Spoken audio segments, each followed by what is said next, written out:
The Iowa City Foreign Relations Council hosts community programs to address topics of international interest. We thank our members, volunteers, and interns for making these forums possible. Since 1983, when the heavy metal group KISS appeared in public for the first time without makeup. I'm not sure I would have wanted to have seen that.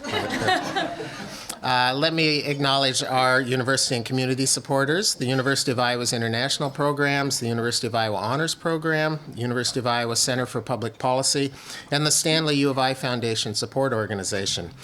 They provide financial support. I also want to thank today's special sponsors, Midwest One Bank and Mace and K. Braverman. Also, thanks very much to the U of I Library's digital archives and to City Channel 4 for professionally recording our program for cablecast on City Channel 4 or 118-2. So now let me introduce today's speaker. As I mentioned, Elizabeth is an assistant professor in the political science department at the University of Iowa, my colleague. She received her Ph.D. from the University of North Carolina at Chapel Hill in 2015, specializing in international relations and political methodology. Her articles have appeared in journals such as International Theory, Conflict Management and Peace Science, and Proceedings of the National Academy of Sciences. Her travels have taken her, among other places, to Ecuador, South Africa, and Austria. So today, Elizabeth will talk to us about multiparty mediation and how it can help the prospects for ending civil wars. Please join me in welcoming Elizabeth Menninga.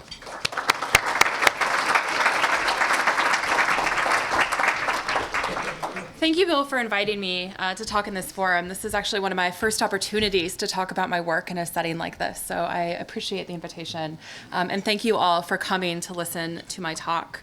I'm interested in the durable settlement of civil wars. That's my broad kind of motivating questions, and that I've done some work trying to triangulate that in different ways. And today I'm going to specifically talk about mediation. Most civil wars end in military victory by one side. Also, most civil wars recur within a few months of the war ending. In particular, negotiated settlements are very fragile. Ceasefires don't typically make it past 2 months. Peace agreements don't make it into years. And so my research has very much been motivated by thinking about how the international community can assist in getting those negotiated settlements, and how the international community can help in trying to make those negotiated settlements more durable. And so I've focused in large part on mediation as an opening, as an avenue for the international community to try to assist combatants that might be interested in trying to reach an agreement but struggling to do so. So today I want to talk a little bit about what mediation is and how it can help disputants that want to try to navigate their way towards peace but maybe are having difficulties doing it on their own. And then in particular, complicating our lives a little bit, mediation scholars like to focus on how individual mediators help. What does the United States do? What does the United Nations do? What does CMI do? Almost 50%, though, of civil wars that have happened since 1989, or the mediation attempts in those civil wars since 1989, have been multi-party. There's more than one country or actor or organization on the ground negotiating at the same time. And this brings with it substantial complexity. Practitioners that I've spoken to are not a fan of multi-party mediation. They take issue with most of my work at the very beginning when I say that there's the possibility it can be good. They're like, yeah, no.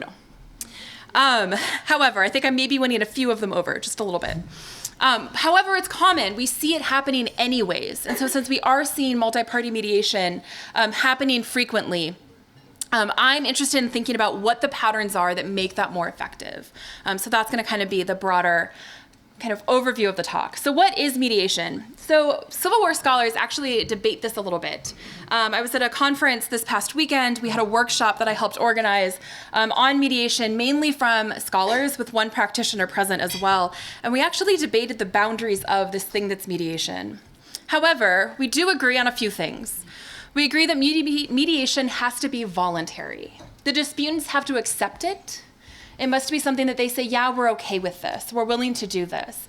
The mediator they can cajole gently. They can say things like, we'll give you some foreign aid if you negotiate. Don't you think that's a good idea? But they can't threaten the use of military force. They can't threaten other kinds of stricter punishments if negotiations don't happen. Mediation then is also fundamentally about compromise. It's about finding a negotiated settlement. It's a special type of negotiation. a special type of negotiation in which there's a third party present to help out. And finally, that last piece of that long definition is that it's not legally binding. It doesn't invoke the authority of law, meaning that mediated settlements need to be something that the disputants are willing to implement themselves. They need to be self-enforcing to some extent. And this creates some strong challenges. Where trying to think about how the mediators who show up in these cases then, without being able to be legally binding, without being able to force agreement militarily, can help disputants who have been fighting these long-trenched wars. Civil wars tend to last over 10 years, right? These are long-standing conflicts between two parties, trying to help them overcome these challenges. The mediation environment in the international system is very diverse. There's a lot of different types of mediators. And so this is where a lot of the literature said, who are these mediators and what are their pros and cons? We have things like the United Nations and the African Union. Pretty much every regional organization is mediated at some point, typically conflicts within their region. So the Organization for Security and Cooperation in Europe, Organization for American States, in addition to the African Union. You have countries like the United States and Portugal, who both mediated in Angola. You have countries like Norway, who have sponsored and supported several mediation processes. And then you have these non-governmental organizations. These two, CMI, the Conflict Management Initiative, and the Center for Humanitarian Dialogue, are both mainly grant-based. They train mediators, and then they send them, when they're welcome, into conflicts to try to resolve. And they operate very differently, right? They're not a state. They have a lot less kind of budgetary support, and they don't have a military at all. But they also have the ability then to kind of build trust and kind of work with the disputants on the ground. And one that's not listed here, but the Community of Santiago, which is the Catholic organization, community engagement organization that was very instrumental in Mozambique and also mediated in Burundi. And then finally, you have individuals, which are typically former heads of state. So Jimmy Carter here in this picture, but also Mandela, and the former president of Tanzania also was engaged in many of the other African conflicts. So we see that there's a lot of different types of mediators, right? You can be an organization, you can be a state, you can be a person, you can be a non-governmental organization like the Community of Santiago. And so this raises the question of, okay, but if they're not allowed to use force, and they're not legally binding, then what is it that mediators are doing that are getting disputants to sign agreements that they wouldn't have signed on their own? Why do you need a mediator? Why not just negotiate yourselves? And so even though mediators aren't using force and they're not using kind of these stronger threats, they can still help the disputants overcome some of the major barriers to peace. And so the way that we in the literature think about these barriers to peace kind of fall into the first two categories here, and then mediators also kind of contribute a third. One of the major barriers to peace that we talk about is information problems. Disputants could negotiate if they knew what was on the table. So if the country and the rebels were able to say, here's what I need from you, and then we could compromise. Here's what I'm not willing to negotiate on. I'm willing to give up this, I'm not willing to give up that. Oh, by the way, here's how strong I am, here's what's going on. But the disputants can't credibly talk about this, right? They have incentives to make demands that are more than what they would actually accept. They have incentives to say that they're not willing to settle for anything less than full independence, when maybe they would be willing to take regional autonomy. And that's just like when we negotiate anything in our own lives, right? If you ask for X and what you really want is X, well, they're going to negotiate you down, right? That's how salary negotiations go. You always ask for more than you want, right? So that you end up with what you want. And so knowing that there's these incentives to misrepresent their desires, there's these incentives to exaggerate their demands, when the disputants say, this is what we really want, it's not credible. Mediators can help resolve some of this dispute by revealing information. Mediators have a credibility that the disputants themselves don't have in some cases. And so the Community of Santiago can say, no, I've built this relationship over decades, talking to the disputants in Mozambique. These really are their demands. This really is what they need. This really is where they're willing to compromise. And they can do that through building trust and relationships with the disputants. State mediators also have the benefit or ability of being able to use their own intelligence services, being able to say, no, we can observe troop movement, we can see where the disputants are acting, we can see how strong they are, we can see where their weapons caches are. So they can acquire information and then reveal this more credibly than the disputants can themselves. The second major obstacle to conflict resolution, especially in civil wars, although these two apply in all types of contexts, including international, are commitment problems. The act of working through a peace process and signing a peace agreement ultimately leaves both sides vulnerable. At some point in time, they have to give something up, and they make an attack on them more likely and more probable to be successful. And so there's these commitment problems of saying, we promise this, but do I actually believe that you're going to do that tomorrow? And I think the case of Uganda and the LRA is a nice illustration of watching this unfold. So the Lord's Resistance Army, headed by Kony, has been fighting the Ugandan government for a few decades now. In the early 90s, they signed a ceasefire. And the ceasefire itself happened. Both sides stopped shooting at each other, so the definition of ceasing the fire occurred. But the Ugandan rebels took that time to recruit more members, to rearm, and to increase their supplies. They then launched a counteroffensive against the military as soon as the ceasing of the fire was over. And the government saw this, and they're like, that's not in the spirit of what a ceasefire is, right? The ceasefire was supposed to open up space for us to try to resolve this conflict. You using it to rearm and regroup violated the spirit of that. You defected against this agreement. This has lingered in the relationship between the LRA and the Ugandan government for decades. And so in the mid-2000s, the Juba peace process, which unfolded over a couple of years between the LRA and the Ugandan government with the international support and a lot of international pressure, one of the things the government demanded was that they were not going to allow that to happen again. They're like, we need security guarantees that are going to make sure that the LRA doesn't just use these couple of years of negotiations in order to make sure that they're stronger than at the end and can continue to counterattack. And so the Ugandan government demands that in the cessation of hostilities, two conditions for the rebels. The first is that the rebels have to announce where all of their weapons caches are and give up all of their weapons, and that the rebels themselves have to meet in locations so that they can be known and seen and observed. The LRA is notorious for hiding in the bushes and being difficult to find and pin down. From the government's perspective, they don't want the LRA to take advantage of this peace agreement to increase their strength. The LRA looks at this agreement and Kony says, I'm not signing that. And Kony doesn't, and ultimately the Juba process fails. And Kony won't sign it in part because if you were the rebel group, you're saying, okay, but the government is going to take the fact that they now know where all of our guns and people are, and they're not going to abide by their end, they're going to attack us. And I think that's reasonable. On both sides, we have these challenges of these commitment problems. What you promise today, are you actually going to do that tomorrow? And so once again, this is something where international community and mediators can try to help. And mediation itself doesn't necessarily overcome the commitment problem. Mediators can also make promises. But the process of having mediators present increases the likelihood that you have third-party security guarantees, like peacekeepers, that says not only, okay, we're going to sign this peace process, but that the UN, the African Union, the United States, NATO, one of these organizations is going to send peacekeepers, create a demarcation zone if that's relevant, otherwise set up shop, observe, monitor, and report back when violations are occurring. So creating the opportunity for a third party to guarantee that peace, to guarantee that security, since the two parties can't do it themselves. Another way that this is done is through power sharing. So peacekeeping is about military security, right? And preventing you from being able to take military advantage in the moment. The other challenge in civil wars is that you're resolving a conflict that is fundamentally about the same shared space. And so any kind of negotiated settlement is going to require shared governance at the end of this process. So that leaves a second kind of commitment problem. I promise that we are going to work together in a shared government when this is over.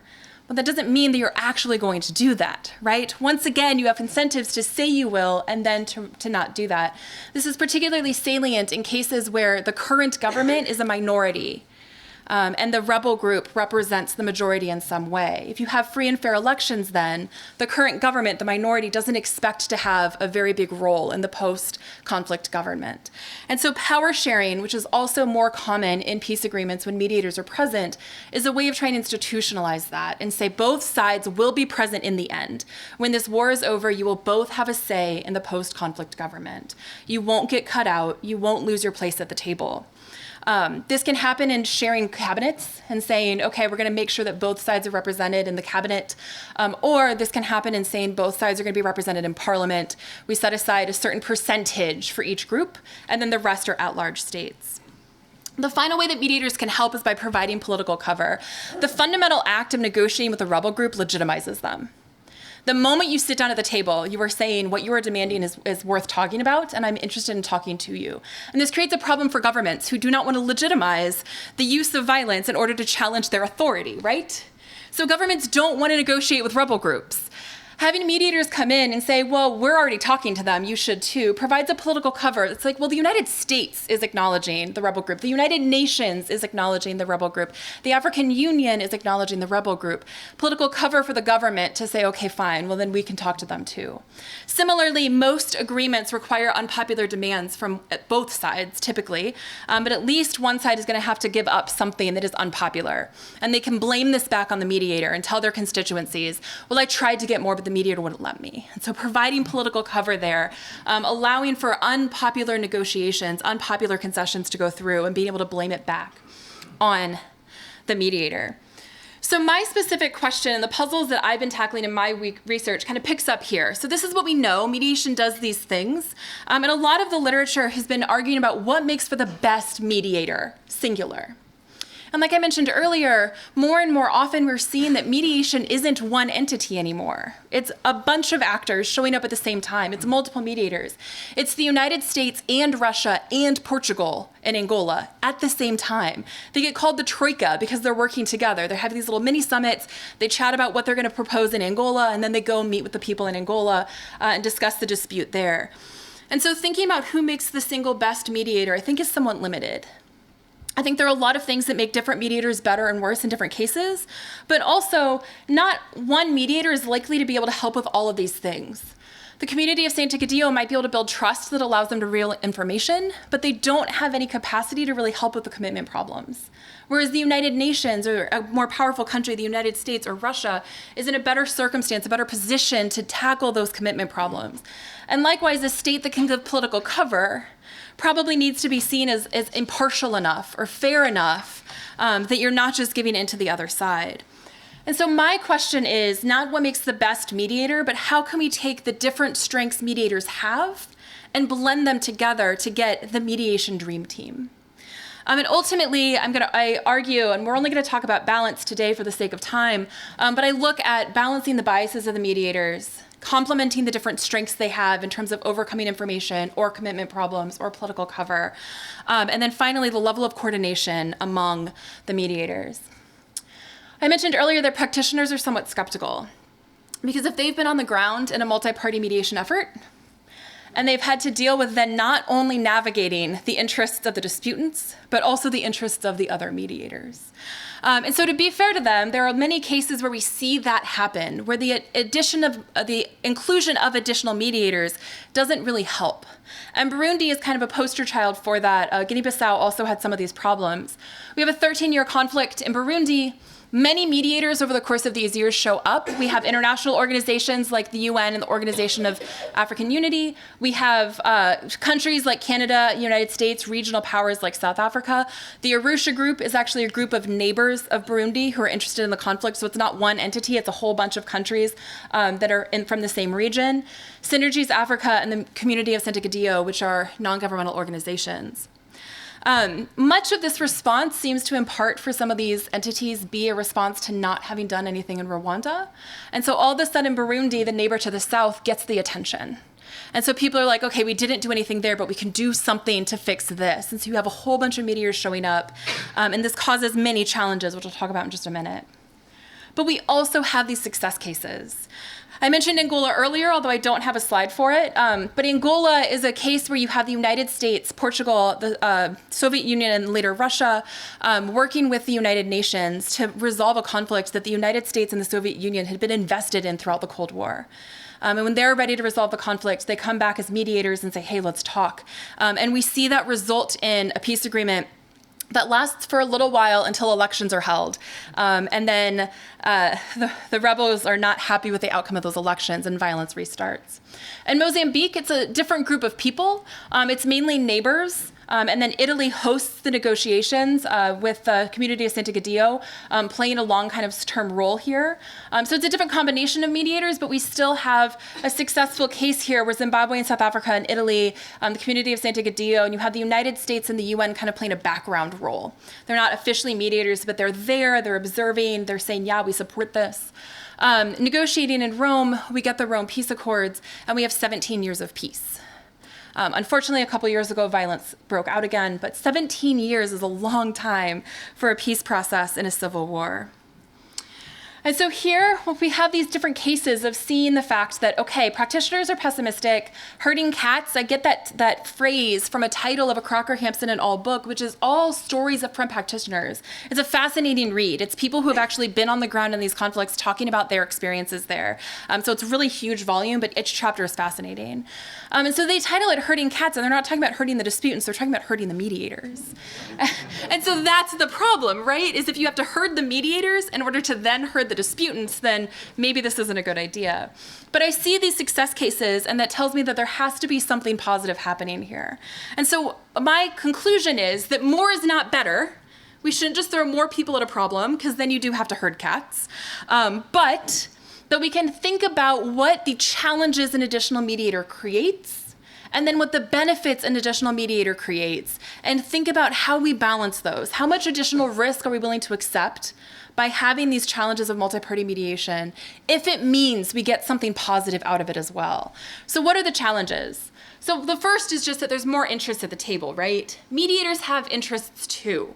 Maybe they really do just care about peace, but maybe they care about what that final government structure looks like. The UN has protocols for thinking about things like amnesty and how you rehabilitate former combatants and how you treat those who might have committed war crimes or crimes against humanity. They complicate then conversations around those issues because they're told to come to the table with certain things in mind, with certain goals. When the United States mediates, it wants peace in many cases, but it also cares about what the structure of that government might look like, right? And what things that government might desire. And so the mediators have interests. So in addition to resolving the issues between the disputants, you have to do that in a way that doesn't violate the UN's goals for human rights, or that doesn't violate the US or Russia's geopolitical interests. But more than that, and this is one thing that we saw in Burundi, you see mixed messages, where one mediator says, this is what we're talking about, this is the utmost priority. Another mediator says, who cares about that? We care about this. This is the utmost priority. And they send different signals to the disputants about what is on the table. What are we negotiating over? What are the solutions that are being proposed? And that muddies the waters. At best, that means you have to reconcile these different proposals. But at worst, we saw this a little bit in Burundi and in other cases, that actually results in one side saying, okay, well, then I'm getting this. And the other side saying, great, well, I'm getting this. And now you actually have like a new set of compromises that feel like each side feels as though any additional compromise is too much. So you've actually retrenched positions by having mediators validate some of those compromises or some of those positions. We also saw in Burundi buck passing, by which I mean that mediators want to be present when things are going well, right? This is true of all human nature. We want credit when it works. And we don't want to take the fall when it doesn't work. That's true of mediation as well. They want to be present when the agreement gets signed. They want to be part of the solution. But many mediators don't really want to take the reputational hit when it doesn't work out. And so when things are going well, tons of people swarm Burundi. It looks like there might be an opening here. The disputants seem like they want to negotiate. Great, let's all show up. And then once things stall out, it starts to look harder. It looks like maybe they're not going to reach an agreement. Different mediators start to kind of step back a little bit and put the emphasis on someone else. And so that buck passing, often in these critical moments where maybe a little bit more support would have gotten through that hurdle instead of stepping back from that hurdle. And finally, forum shopping. So disputants also observe this happening, and they're like, well, if there's already 3 mediators, I want a 4th. And specifically, I want a 4th that's going to give me what I want. I'm going to find a mediator that supports this goal. I'm going to find a mediator that I know is sympathetic to amnesty if I'm a rebel leader. I'm going to get a mediator that I know is not sympathetic to rebel amnesty if I'm the government, something like this. And so then the rebels themselves now have incentives to try to find additional mediators, but not necessarily the best mediator for the job, the mediator that they think will help them get what they want most. And so all of this slows down the negotiations. All of this complicates the negotiations, and all of this means that those cases, Burundi, you have long efforts of negotiation and mediation and nothing that really comes out of it. At the same time, though, we see it work, right? So Angola and Mozambique are only 2 cases of success here. And I think that we lose sight when we focus on those obstacles at what additional mediators can bring to the table. And I think that greater sense of leverage, having a neighbor and the United States, is way more like geopolitical pressure than just having a neighbor or just having the United States. Different sources of leverage and more of it total that can be brought to bear on the conflict. The United Nations, which can promise peacekeepers in a more credible way than Zimbabwe can. And so having a neighbor like Zimbabwe who cares and who understands the context and who might have some information that they can reveal, partnered with an international organization that can provide those security guarantees. That's more, and more in a way that is better. And so, like I said earlier, more is not inherently better, and my research is trying to figure out what combinations of more are worthwhile. When we want to add an additional mediator, what would that additional mediator look like to provide these benefits in a way that makes risking more interests or the potential for buck passing or some mixed messages worthwhile? And throughout my research, I focus on all 3 of these. So mediation and bias, which I'm going to talk about here in a little bit, so I'm going to bracket that for the moment. And then also thinking about what these sources of leverage exactly are. We actually, as a field, are not great at that. We know generally that mediators do these things, but trying to pinpoint exactly how they do these things, how do they get that information that they can then reveal, how do they make it credible, some of the hows that go into this, we as a field are still trying to parse out. And so this workshop that I was at last weekend, we spent a lot of time trying to figure out these hows. And I think we're making progress, and I think that's great, but I don't think we've pinned it down yet. And so working on, okay, if we can identify what these things are that mediators do, then what types of teams would cover all of these types of mediation without adding redundancy? Redundancy is very important to me. More mediators for the sake of more mediators, not my recommendation.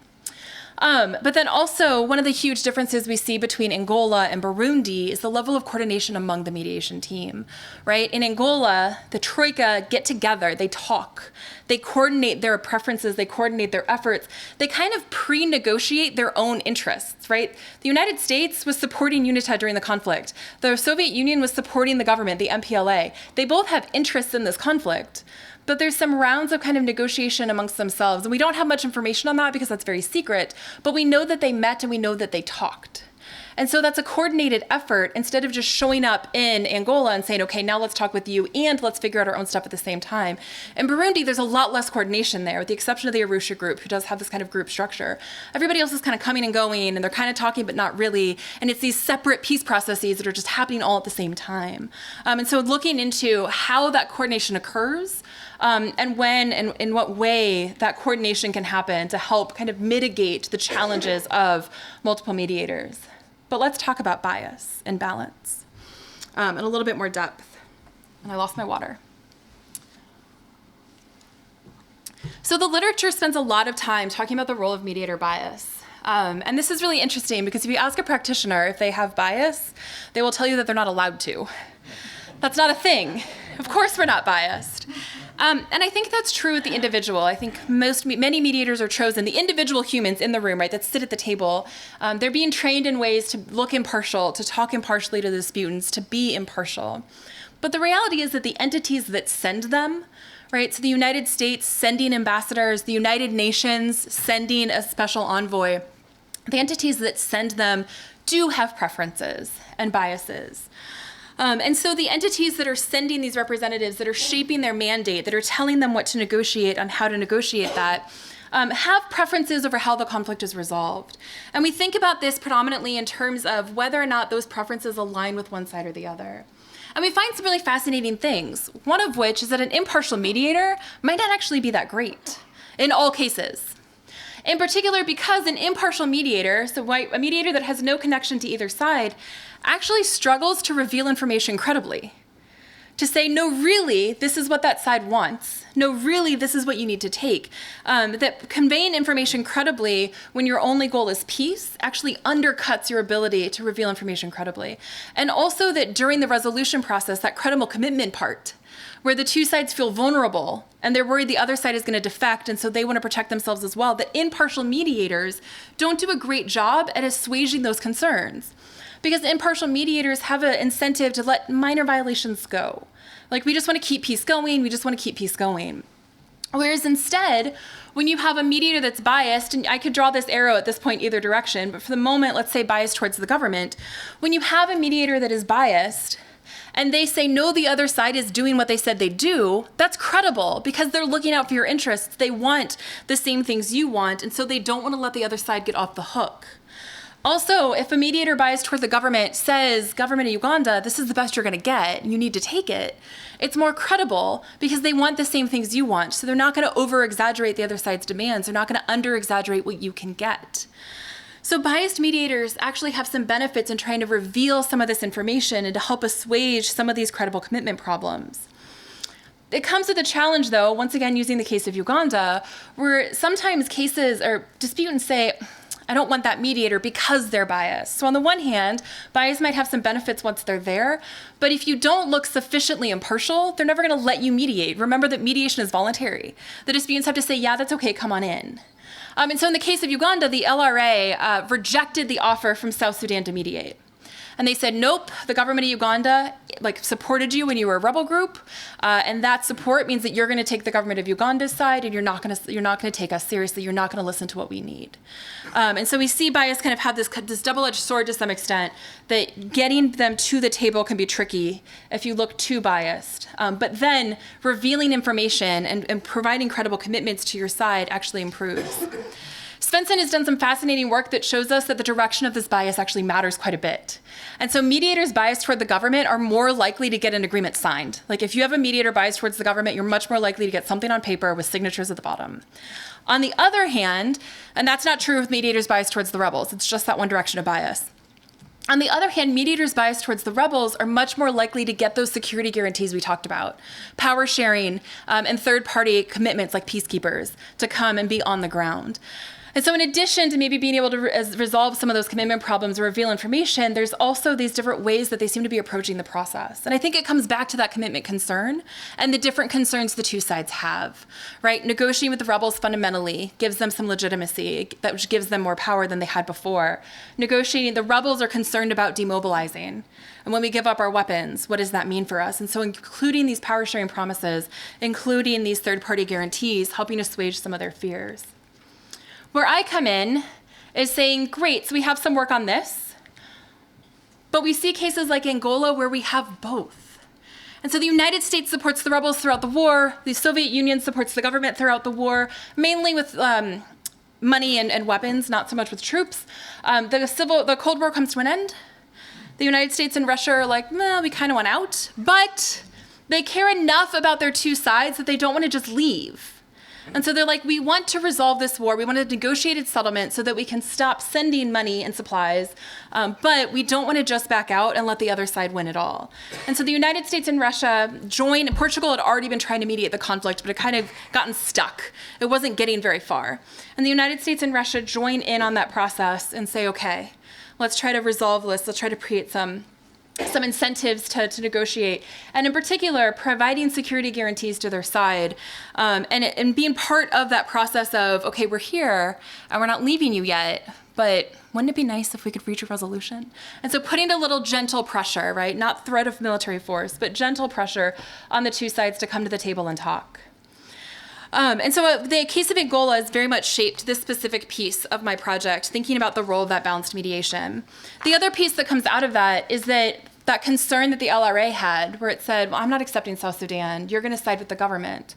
Well, maybe instead of not having mediation at all, the solution is for South Sudan to say, okay, Sudan, why don't you also mediate? Given that Sudan and the LRA had a relationship early on in the conflict as well. And so balancing that to both get the disputants to the table, but then also providing those benefits of security guarantees, the credible commitment problems on both sides. So I explore this empirically. My hypothesis is straightforward. I think balanced mediation will be better. I explore this empirically using some data on civil wars since 1989. And the first challenge that you have when you try to understand the resolution of a civil war is defining success. What does a successful mediation even look like? I already said that most negotiated agreements completely fail within a few months. So saying that it has to result in a long-term peace seems like a really high bar, right? Maybe there's something in between. And so I measure success in 3 ways. The literature debates which of these is best, so I just do all 3.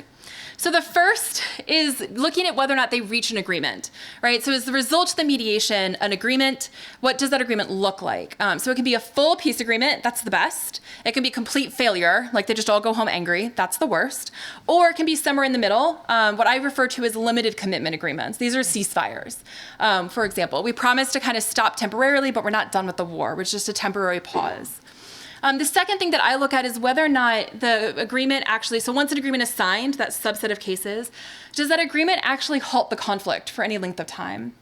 In the analysis I'm going to show you, it doesn't really matter if I pick 1 to 6 months for the window of that, but I pick 2. 2 months is that fragile moment for ceasefires, and so I use that as kind of the window of, does it last for 2 months or not? Is there some kind of good faith effort that seems to have come out of this?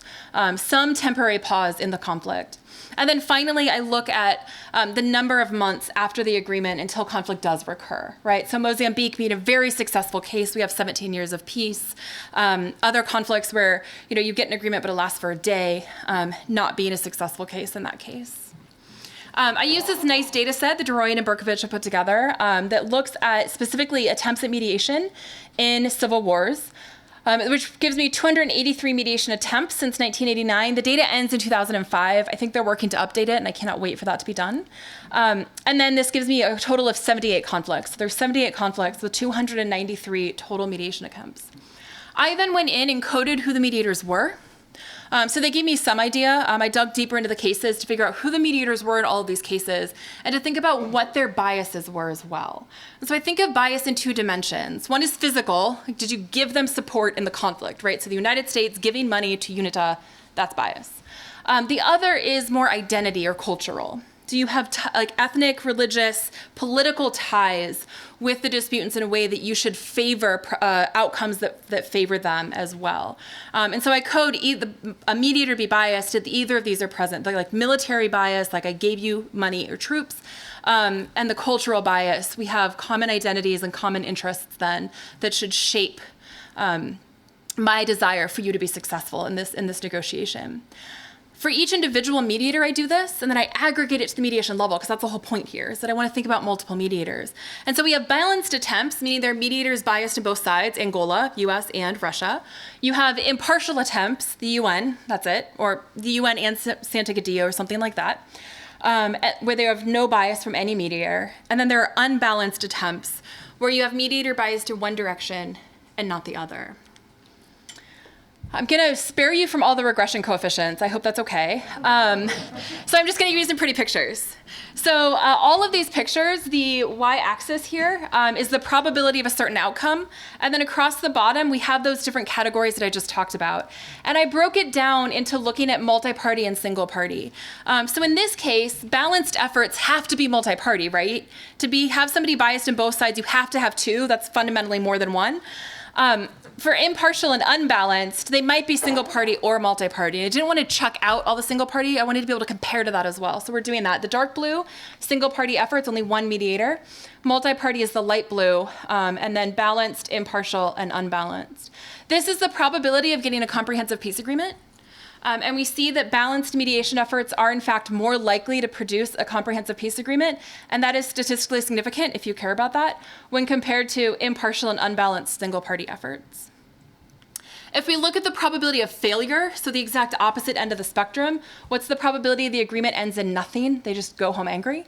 Balanced efforts are much less likely, less than 10%, to completely end in failure. So the rest of that being those partial agreements, those ceasefires and those process agreements in between. Whereas we see that single party, impartial and unbalanced, and multi-party, impartial and unbalanced are more likely to result in failure as well. And this is, once again, significant when comparing it to these 2. So what's interesting is that balanced mediation isn't winning out over all other types, but it is winning out over some other types. So something that I've been thinking about is kind of what those combinations really mean and what that really looks like. That second set that I said, that second definition of success, thinking about, did you halt the violence for 2 months? It's pretty short time frame, but hey, it's something, right?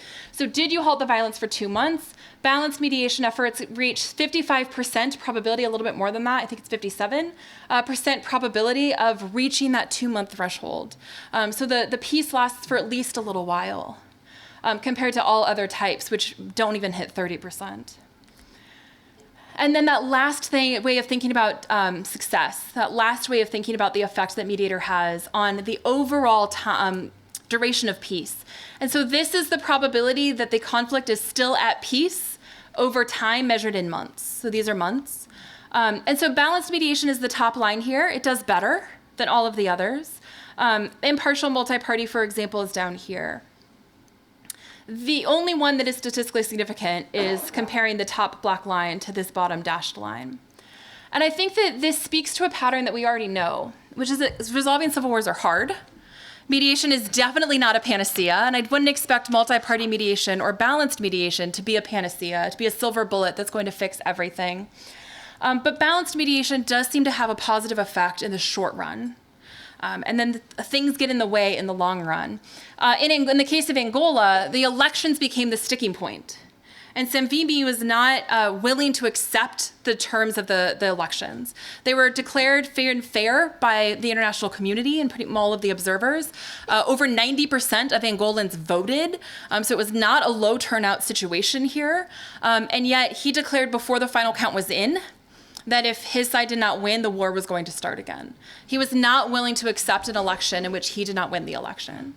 And so that became the sticking point and the point of recurrence. And thinking about, one thing I want to do moving forward is thinking about how mediation can potentially anticipate some of those future failures and try to work into some of that as well. Another thing that's pointed to is the role of the United Nations and maybe not having a sufficient peacekeeping and task force for the conflict, the challenges that this specific case was going to face. Just to kind of show you the other things that I'm thinking about, and then I'll conclude, thinking about, like I said, that complementary piece of what are these different types of leverages and resource. And I view this not as competing with the balance argument, but complementing the balance argument. And so balance might be nice because you can reveal some information and you can provide some credible commitments, but there's other stuff you need. And in particular, like I just mentioned, in the case of Angola, that's staying power. Having a UN force that's there and is going to stick it out through those tough periods, through those tough transitions, and having some kind of credible mediator that can say, nope, we really will be here in 2 years, if that's how long it takes. And I think that's something that we as a literature are still struggling with thinking about. What are those long-term needs that these conflicts have to help us get over those obstacles to long-term peace?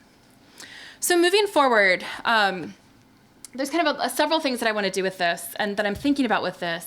And a lot of it kind of comes down to trying to understand that time and consistency story, that mediation can have an effect in the short run, but that it's not great in the long run. And this poses some risks. Like maybe it's great in the short run, but it's not great in the long run. Well, what if that makes the conflict worse in the long run? And so I'm trying to parse out some of these kind of longer term impacts. And the way that I've been working on that now is looking at the way that mediators shape the actual terms of the peace process. So instead of just, do you get an agreement? What does that agreement say? What are you promising to do? And how do those different promises then impact the likelihood that the conflict endures? So do we need to promise elections in the peace? Or can we wait and do that later? Do we need to promise power sharing in the peace, or can we wait and do that later?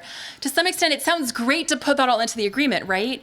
But it also it makes the process longer and harder to get an agreement that has all those provisions in it.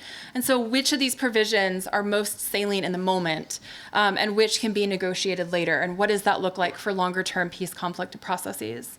And then also, the literature has really thought about leverage in terms of state mediators, United States, Russia, Portugal, and how states then can shape this process. And something I've been trying to do, and so have some of my colleagues, is thinking about what types of leverage non-state mediators have as well.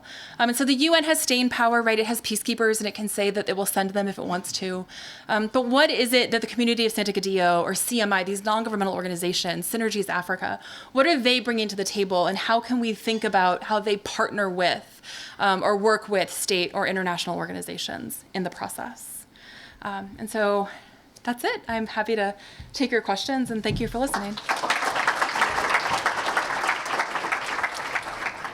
So I'll begin with How common is it for former colonial powers to act as mediators? And if they do, does that present additional problems? Yeah, that's a great question. Also, I just want to say that I'm flattered by the stack we have over here. So thank you for engaging in my work. I appreciate that. Former colonial powers are common, especially during the Cold War. So we still see them interacting now, but there's a little bit more of a gap in historical context between their interventions. So that's what's going on in Angola, right, as Portugal is intervening in part as a colonial power. It does create some challenges. On the one hand, mediators typically have some interest in the conflict, right? There's some reason they care about the war that's going on in that country. That's why they're mediating in the first place. So colonial powers have an interest, right? This is a country that they've been connected to historically. And often they're trying to maintain economic connections, so they want stability. So that's why they choose to intervene in many cases in the first place. Also, in the case of Portugal, it's trying to maintain its its own kind of sphere of influence. And it's trying to maintain its sphere of influence. It mediates in a couple other cases as well that weren't its former colonial powers, trying to maintain ties to Africa and connections to Africa. The challenges that creates, it can be relatively minor if it's viewed as though the colonial power's goal is that economic stability. So we just want stability because we want trade, and that's our primary goal. When the colonial power is viewed as perhaps trying to prop up the government that it put in place when it left, that can be more problematic. So it depends a little bit on the relationship between how the country got its independence and what role the colonial power played in that. So in many cases, they fought a war against the colonial power, in which case the colonial power isn't necessarily tied to which side won. And it creates a little bit more impartiality, or the perception of impartiality. They want economic stability more than anything else. But it is very common, especially in the Cold War period. You talked a little bit during your presentation about the mediators themselves and their training to be unbiased and stuff. But this question asks if there are particular personality traits that are favorable in mediators and or favorable prior experiences. Yes. So I'm going to point you to the UN. They have some of their mediation training materials online if you're really interested in seeing what those look like. But yes, right, so mediators are fundamentally compromisers, which means that you want personalities that are being trained by, say, the United Nations or the Folk Bernadotte Academy in Sweden. Oh, they're going to kill me for that. In Sweden, they do a lot of mediator training, and it's about compromise, right? It's about negotiating, but you are not the belligerent. And so there's personality traits that are, I don't want to say calming, because that's not quite what I mean, but even keel. Right? And so the UN has many of the kind of materials online that talk about some of this, and you can see what some of their training profiles mean and what they look like. In terms of past experience, many diplomats or people who've worked in the diplomatic system or diplomatic corps end up going through some of this mediator training. It's interesting because reputation matters. And so, right, George Mitchell gets sent places over and over and over again because he gets a reputation for being pretty good at this whole thing, this mediation gig. But mediation delegations, like the individuals, are multiple entities, right? It's not like the U.S. just sends George Mitchell. They send the George Mitchell and this whole support staff system for it. And so we don't get a ton of information on what that support staff looks like, except that it's, a type of diplomatic corps. So there's a lot of kind of interest and variation in what those individuals look like. And so George Mitchell gets credit for being successful. And we'll never really know. I'm not saying he's not successful, that he's not a good mediator, but he has a whole support staff behind him, right, that is helping him gather this information, helping him share that information, helping him navigate the conflict and keep up with what's going on. And so it's kind of interesting and difficult to disentangle the individual from the rest of the support that he has. Great.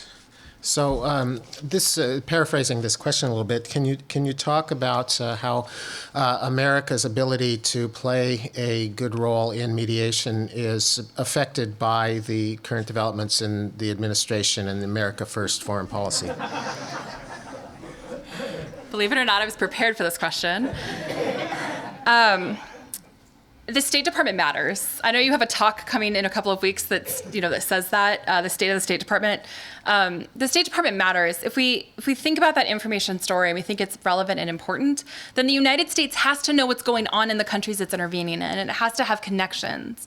And those diplomatic relationships are part of how you build that information, because it's not just what's reported in the news, right? It's like, okay, what negotiations have you been having with the other side already? What are they asking for? What are you asking for? And so having diplomatic connections in those countries is a really important part of having enough information and credibility to then be that mediator who says, like, okay, I'm going to help.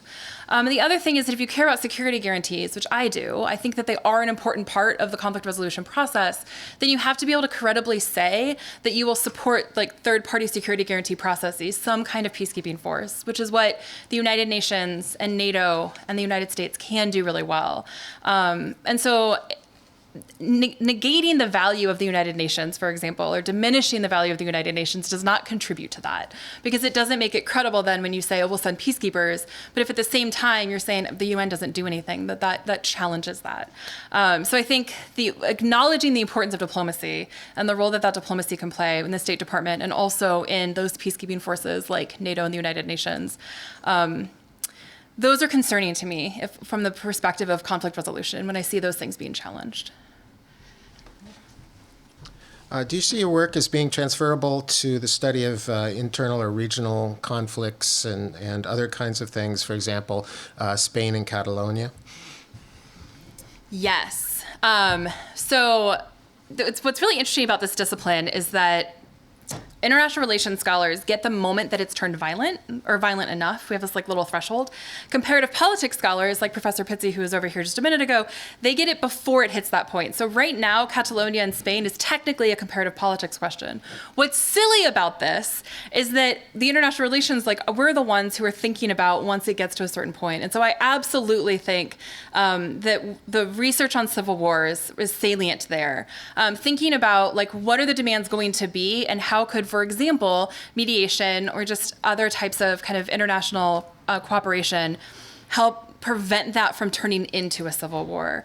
And so I don't have solutions for Catalonia specifically, but thinking about how the international community responds in legitimizing or not legitimizing, right, the groups in Catalonia and the responses that they're making, and how that affects the pressure then that the government in Madrid feels, I think is very salient and matches and parallels very carefully or very closely to those conflicts that did pass that violence threshold to end up over on my side of the line.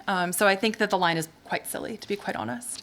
And I'm grateful that the comparative politics people who are studying that we're talking, because it's good. So this questioner asks about the point you made that mediation is very often unsuccessful. And if it's so unsuccessful, must we continue to try to use it? Or maybe are there any other alternatives that might be more successful? Yeah. So part of the reason that I think it's worth continuing to use is that there aren't other alternatives. So there is arbitration. Arbitration adds in that legally binding part. You take your disputes to, for example, the International Court, and you say, negotiate this. The Philippines recently did that in the South China Sea, and China said, I don't care. I don't take that as legitimate. I don't accept their resolution. The problem with arbitration is that because it is theoretically legally binding, it requires both sides to really be willing to engage in that process, which has more costs for the disputants, right? Like they know going in that they could end up with a decision that they really do not like. And so the kind of alternative solutions like that are much harder to get the disputants to be willing to even think about in the first place. And so we really don't see arbitration happening in civil wars. The other thing is the way the international system is set up, it favors states, right? Sovereignty is this thing that we've bought into for hundreds of years now. And so rebel groups know that. And going to an adjudication process where there's the possibility, where they probably expect that you're going to see the state favored in an international system made up of states where sovereignty is protected, there's not a lot of incentive for them to do that. And so there are some other alternatives. You could also do nothing, which sometimes might be the appropriate choice. I'm not trying to say we should mediate every conflict every moment, but there really aren't alternatives to something like mediation that gives it more teeth, that also makes the disputants willing to accept it in the first place.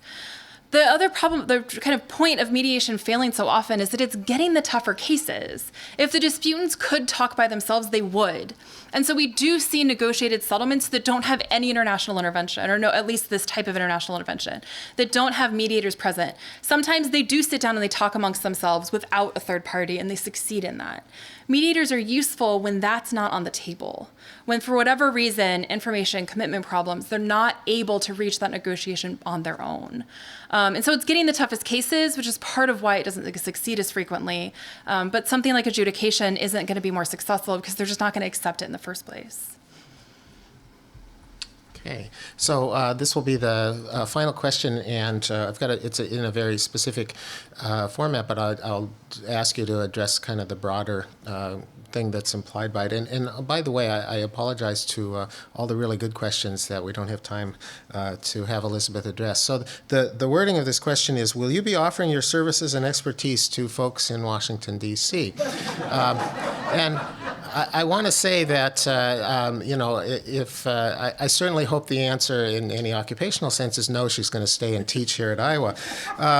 But in the broader sense, can you talk about how scholarly work like you're doing can be used to inform policymakers? Post-tenure. I say that only a little bit tongue-in-cheek. So I love my job in academia, and I don't anticipate ever leaving that fully. But I do think that there are a lot of really important ways that we talk to practitioners, and I'm already trying to do some of that, and I hope that that will continue to grow. So the Folkbladet Academy, for example, in Sweden, puts together these really awesome working groups where they bring together academics that study issues related to conflict and conflict resolution. This last summer, they had one specifically on mediation, and it was half people like me, and it was half practitioners. And then they had a couple, so maybe it's more like 40%, and then 10% that straddle the line, former practitioners who are now in academia. And that was really cool, both because I got to participate, and that was really neat, and they flew me to Stockholm, and I got to hang out in Stockholm for a couple of days with a bunch of mediators, and that was really awesome. But also because we had these dialogues about bias. And thinking about what that means, and that like pushback of like, no, we're not biased, like we can't be biased. And that was really informative for me as an academic to see the way that that word has different connotations. And I don't think we're necessarily talking about totally different things. I don't think that academics are getting it wrong, but that shift from the individual to the entity, that shift from like how loaded this word is in the room versus the way that we as academics mean it, I think is really meaningful to be aware of, so that as I talk about my research with people who are actually matter in the policy community, I can choose my words wisely around some of these gaps that you don't know exist. And so there's another conference coming up in May that I'll be attending in Tennessee that has a couple of practitioners also being brought in, predominantly from the United Nations.